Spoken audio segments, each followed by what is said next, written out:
Hello, students. This is an analysis of the essay Commonwealth Literature Does Not Exist.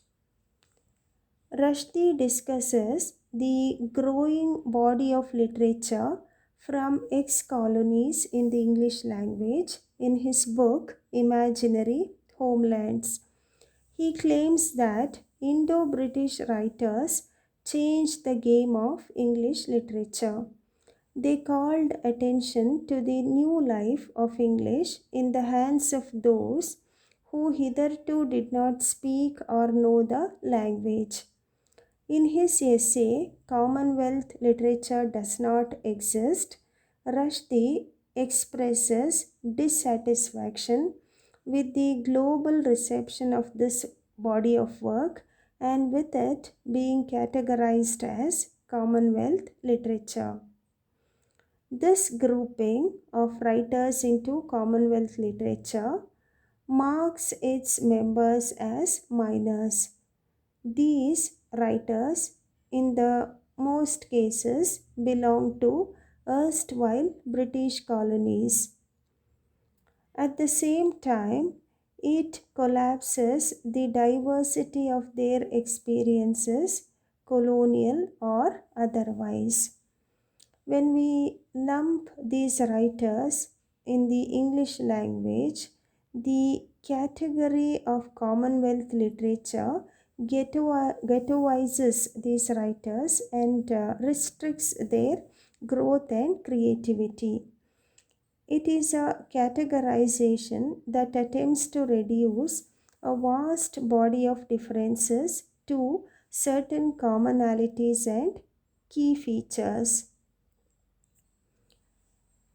Though his topic is indeed a serious one, Rushdie's tone at the outset is pointedly humorous as he describes his experience at a seminar where he is informed that English studies are taken to include Commonwealth literature.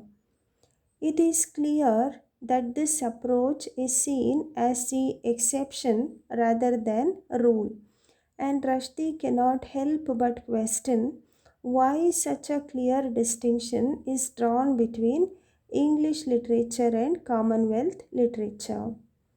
Rushdie further underscores the seeming absurdity of the category of Commonwealth writers as he says, I quote, "Isn't this the very oddest of beasts?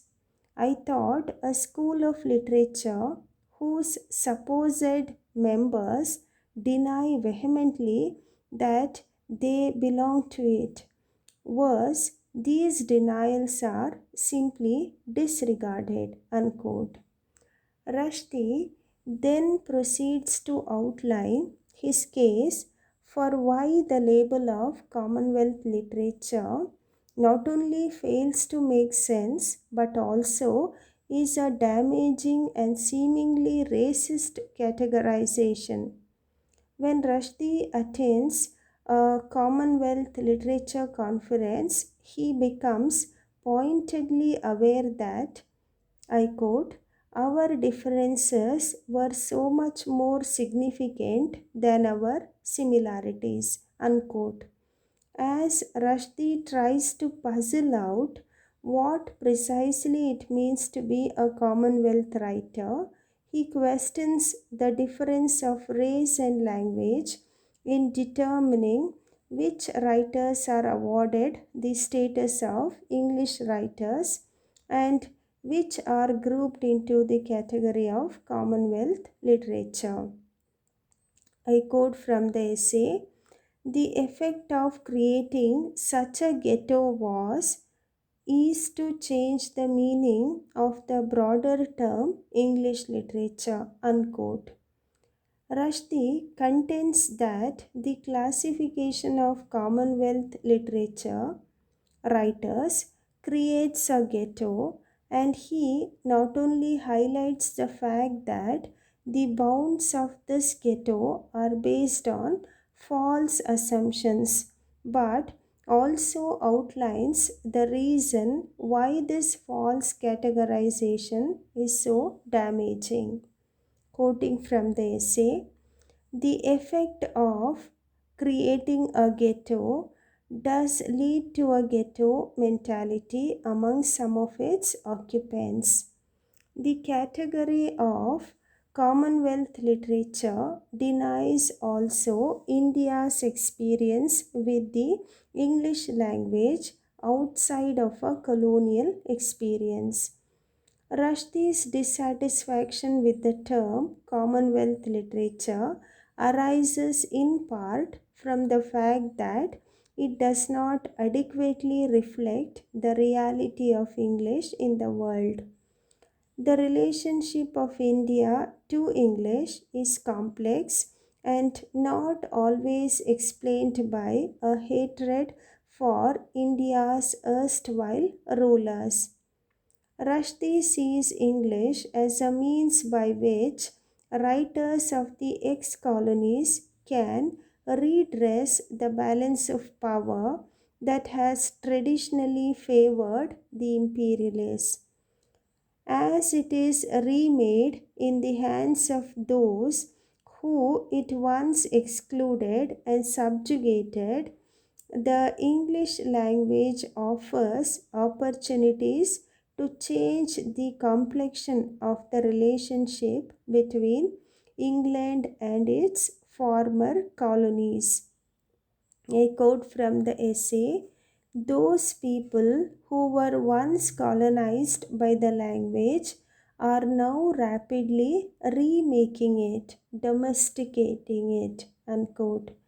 Interestingly, Rushdie also points out an advantage of English, at least within the realm of literature of India and the Indian diaspora, is that it actually offers an aspect of neutrality, as he notes that in South India, I quote, resentment of Hindi is far greater than of English, unquote.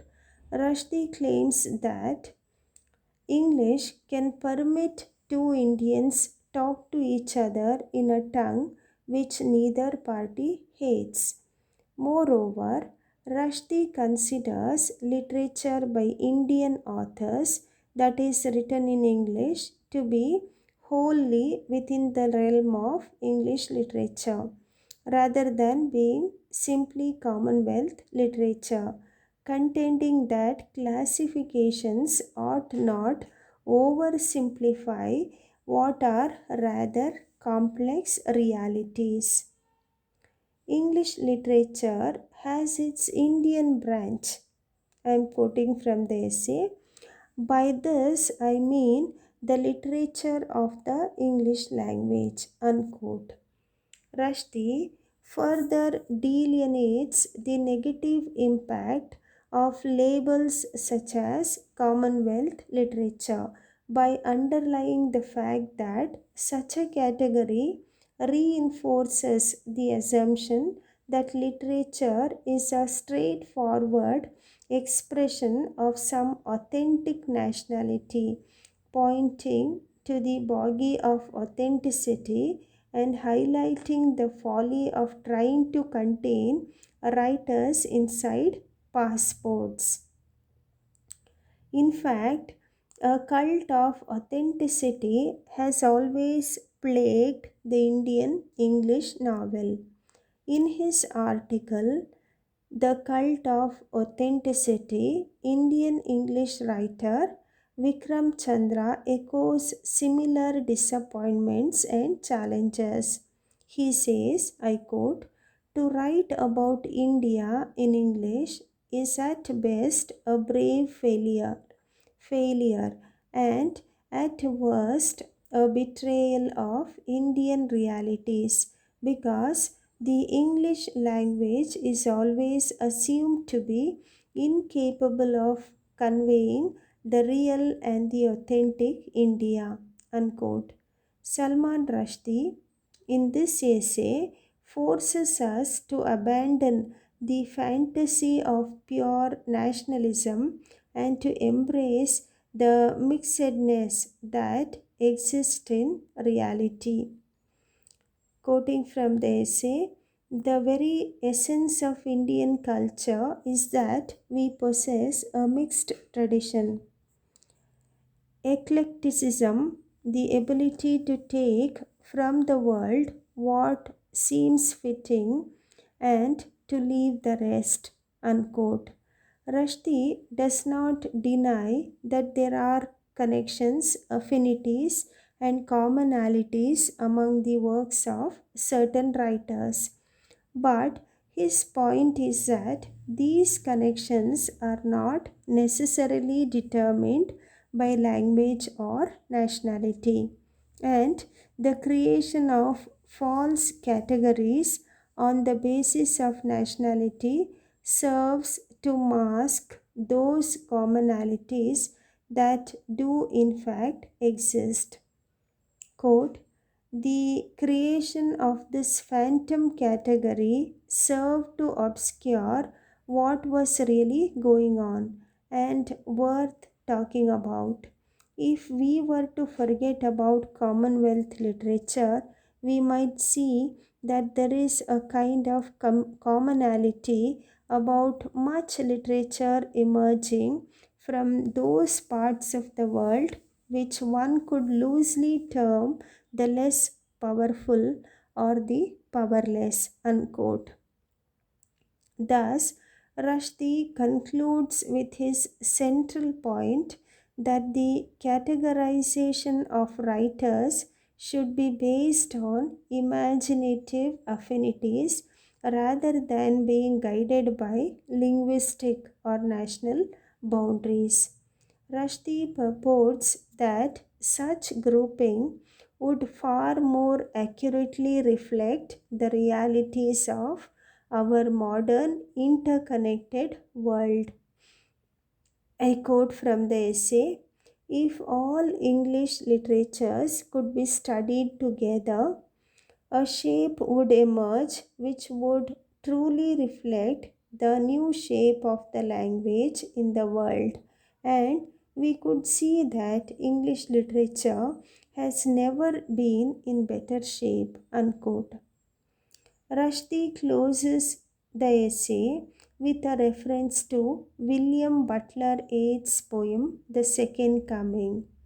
Perhaps Commonwealth literature was invented to delay the day when a rough beast actually slouched into Bethlehem, in which case it is time to admit that the center cannot hold.